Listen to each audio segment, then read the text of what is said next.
Hello everyone, welcome to this video and welcome to this channel. My name is Courtney if you are new here. I am an English teacher in South Korea. I work with EPIK currently, and today I'm going to be telling you guys 10 things that I think you should pack before coming to South Korea. In addition to this, I'll have a few things at the end in which I talk about things that I wouldn't necessarily pack. To each his own, but this is just a guide to help you a little bit if you need it. I know when I initially came to South Korea, I was watching all these different videos, and so today I want to make one both with some unique things that maybe you haven't heard yet, but other things that maybe you have, but I kind of want to reinforce that these in fact are true and something I would pack now.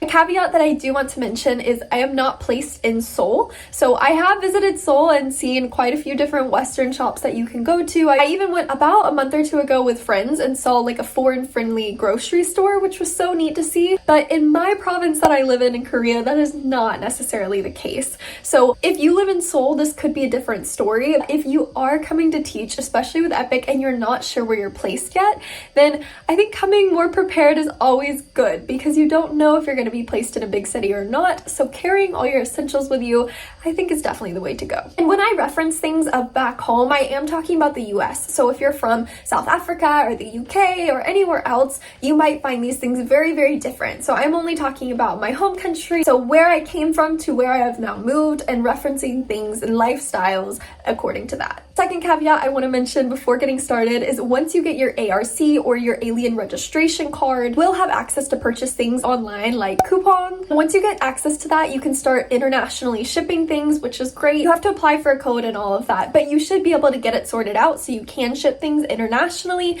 But still, until you get your ARC, which might take a month, you're not going to have access to buying things online like that. That's why I'm listing all the things I'm listing now, because in Korea, if you take nothing else away from this video, you can get all the clothes and all the food and all the things that you would get in your home country internationally shipped. It just might cost you a lot more, or you might not be able to find very specific brands. So again, take everything I say with a grain of salt, but I just want this to be helpful for you guys. This video I'm going to break down into 3 different parts. I'm going to do non-tangible items, tangible items, and then things I would recommend not bringing. So number 1, I would recommend if you are coming to Korea, possibly for an extended stay, or you just like to be really independent, getting an international driver's license while you're in your home country is definitely the way to go. I have a driver's license back in the States. I've driven for many years, but I personally didn't find that enticing to get an international driver's license to come here because I knew I wouldn't want to purchase a car. But some people find that they are placed in more rural areas if you're working with EPIK that again you didn't expect, and you're commuting so much that people do end up possibly buying a car. And so it is always great just to have that as an option. There's no additional test that needs to be taken.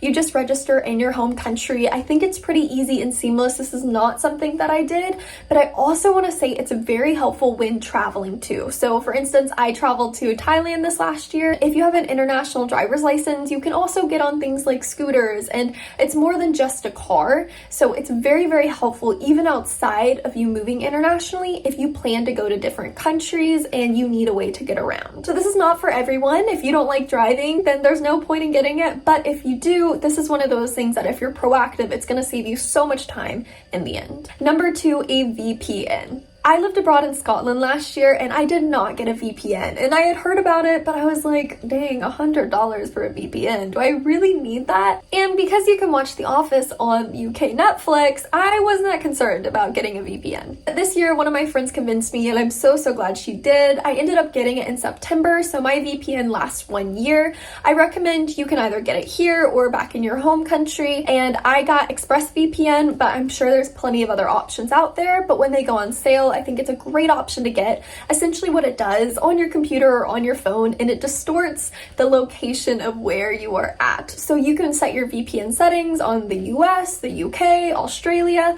This is great because one, if you are interested in looking at a lot of different platforms like Netflix or Hulu, then you get a lot of access to different shows, which is awesome. Especially though, if you do like watching K-dramas and you come to Korea and you think you're just gonna have a plethora of options on Netflix, you might find find that they don't actually have English subtitles anymore. So it's just really nice to have a VPN, but much more than just like videos and content. It's also very nice if you are looking at anything like your bank account or different things back home that might be more sensitive and trigger something if you are outside of the country. This is kind of random. It doesn't always happen, but for instance, with my church that I like to watch from back home now, I have to set my VPN to the US. Otherwise, it just thinks that something strange is going on looking from Korea because everything's in English. Each his own. Like I said, I've lived a year without it abroad and I've lived a year with it abroad. I think it's well worth your $100. So I would just look at the VPN, look at your lifestyle, and see if it's worth your money. All right, the next 3 things I'm going to be talking about are the classics that if you click on any of these videos, they will tell you. I want to mention them because they are very, very true. Number 1,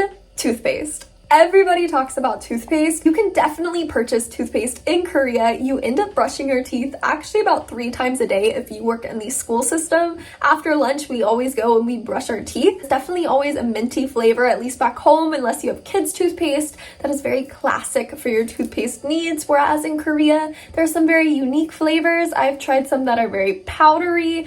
I think if you just want a clean, fresh mouth that you're used to, it's definitely worth bringing a couple tubes. You can get this on coupon once you get your ARC, but with that it's going to be much more expensive to ship this in, and you'll probably have to buy a large quantity, not just 1 tube or 2. So it's just something to think about. I came with 2 and I wish I brought more. Number 4, and the next classic that everyone talks about, is deodorant. Once again, they do sell deodorant in Korea, actually at a lot of different places here, but I believe the difference here is at least the deodorant I purchased back home is an antiperspirant. Now, a lot of people don't need an antiperspirant, and you have to check the deodorant you usually use to see if that's the case.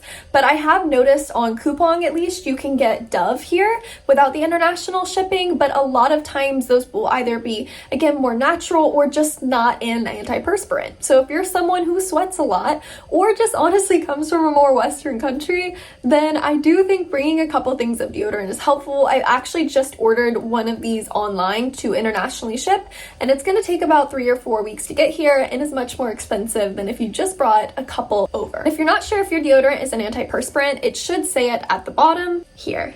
Next up is a full-sized towel. In Korea, they sell a lot of half towels, at least what I would consider a half-size towel, so not very long ones. I did end up bringing a towel from home, but one that's just very long and just full size. Probably what you are traditionally used to is always nice to bring. This one is like a quick wick type of material, and I just think bringing your own full body towel is nice, especially if you do have room in your suitcase. I think you will thank yourself later. Also, side note, if you are moving for EPIK and you're going to be living in little dormitories for a week at orientation, you do have to supply your own towel, and having a little half towel when it's communal showers is probably not the way to go. Number 6, we're going to talk feminine products, and specifically tampons. I definitely think we should normalize topics like this, so we're going to talk about it. I've seen conflicting videos saying that there are a lot of access to different feminine products here and then not. I will say once again, if you do have access to online shopping and coupon, you can get different tampons.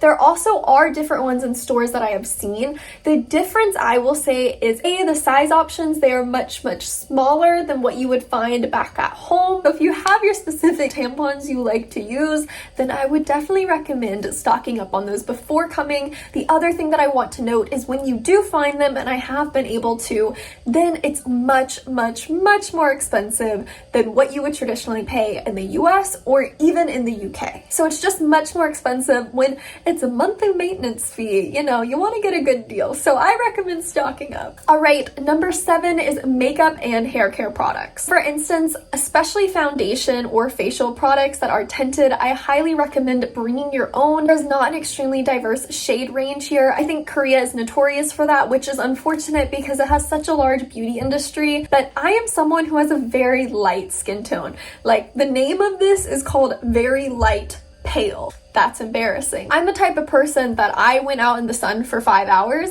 and ended up getting 2nd-degree burns one summer. There was some expired sunscreen in that equation, but still, I crisp up like bacon in the summertime. And yet I have found it difficult sometimes to find the correct shade of products. Either A, they will have the shade that I need, but the undertone is just not correct, or B, there's just not enough shades. I think that's something that the US is working hard on, and we have a long ways to go. You do have have a deeper skin tone, then Korea, a lot of times I will see either 3 shades and max 6 different shades, but they are all in the lighter skin tone. You also want to keep in mind that Korea does have a different type of makeup that they use.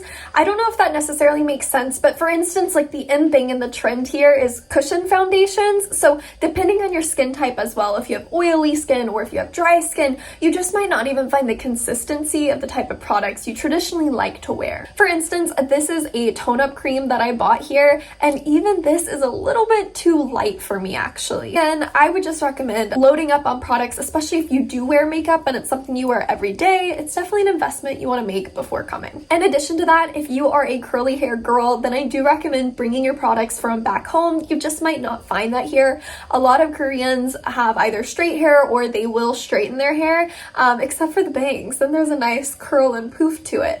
But if you do have specific products that you want to and you like wearing, then I highly recommend bringing that. Number 8, this is such a niche thing, but I wish someone would have told me, and that is in Korea, there are not a lot of vanilla scented products. So for instance, this is a vanilla scented perfume. This is Billie Eilish. I actually purchased this before coming to Korea, but this is the only vanilla scented product I have seen in all of Young. We do actually sell this one, but other than that, there are not a lot of others. So I've looked at different candles before. They even have a Yankee candle store here, but it is very difficult to find vanilla based scents. Doesn't seem like a big deal unless you really love vanilla like me, so it's just something to bear in mind that if you like either vanilla candles or vanilla lotions, bring any of that stuff with you. Number 9, if you have any types of food or spices that you always like to have, then I recommend bringing those. So for me, I really love Mio drops. This is such a random thing, but they do not have this in Korea, and they don't have anything super similar. They have like powdered packets that's just very different. So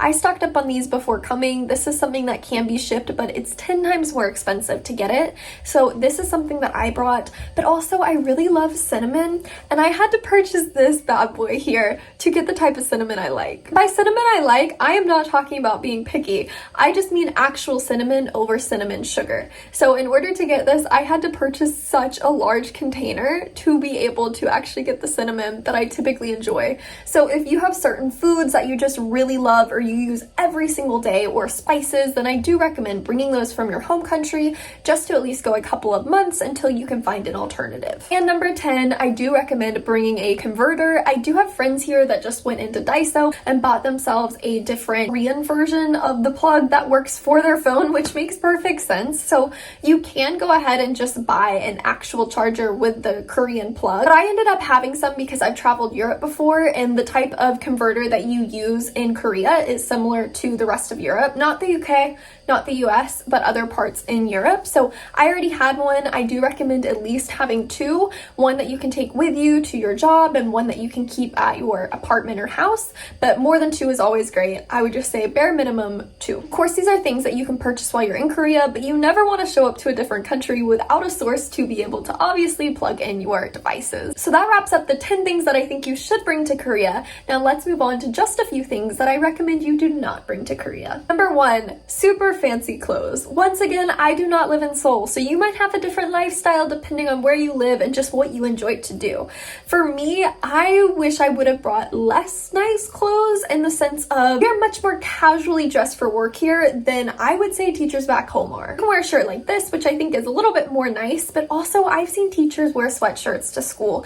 Just much more casual. Tons of teachers wear jeans. When I think of teachers back in the States, we might have had casual Fridays, but other than that, teachers did have to dress a bit nicer. And again, that had to do with the length of their shirts and their pants and all of that. But in Korea, I believe that we do dress a lot more casually than teachers back in the States do. I would just tell myself that you probably don't need to buy or bring as many nice clothes as what you did. It's more casual, and you do want to fit into that too. Bleeding along with that, the second thing I will say you probably don't need to bring are tons and tons of shoes and also high heels. Once again, to each his own of what they like to wear. The thing about living in a different country and only being able to use the public transportation system is that you're going to have to walk everywhere. Again, unless you have your driver's license, but other than that, you're going to be walking so much. So it's not really practical to have heels if you're used to just jumping in your car and going somewhere.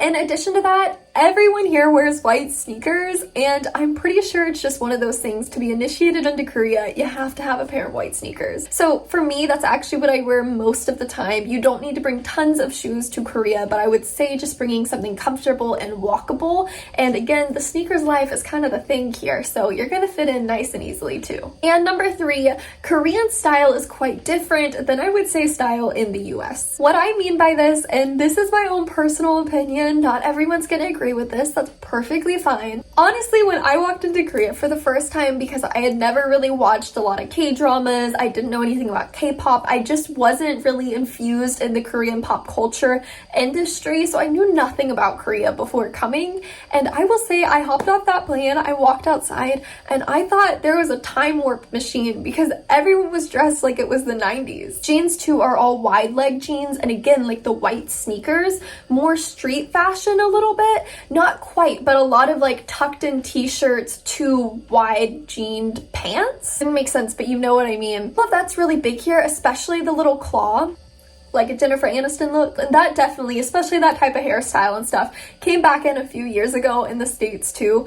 But it's just something to note that the style's a little bit different here, and if it's something that you really like, or even if it's something that you don't necessarily fancy yourself, you do still want to fit into it, especially as a teacher. You don't want to stick out like a sore thumb, so you are going to end up buying more clothes here. For me, that was honestly more casual clothes to be able to blend in a bit better and just be more comfortable, honestly, at work. So just know that you don't have to come fully stocked with a whole wardrobe. You can purchase things here. They're very affordable. You can find some affordable places, but just know your fashion sense might change. Thank you guys so much for watching this video. I hope it was helpful. Please take everything I said with a grain of salt. If you really feel like you should bring something that I listed you shouldn't, or vice versa, go ahead and bring it. I'm not an expert in this area, but I hope it was helpful if you're looking for a little bit of direction before either moving or just visiting for an extended stay in Korea. Thank you guys so much for watching. I hope you have the absolute best day of your life. If you enjoy these types of videos, then definitely make sure and like and comment. Really helps my channel out, and I will see you in the next video. Bye!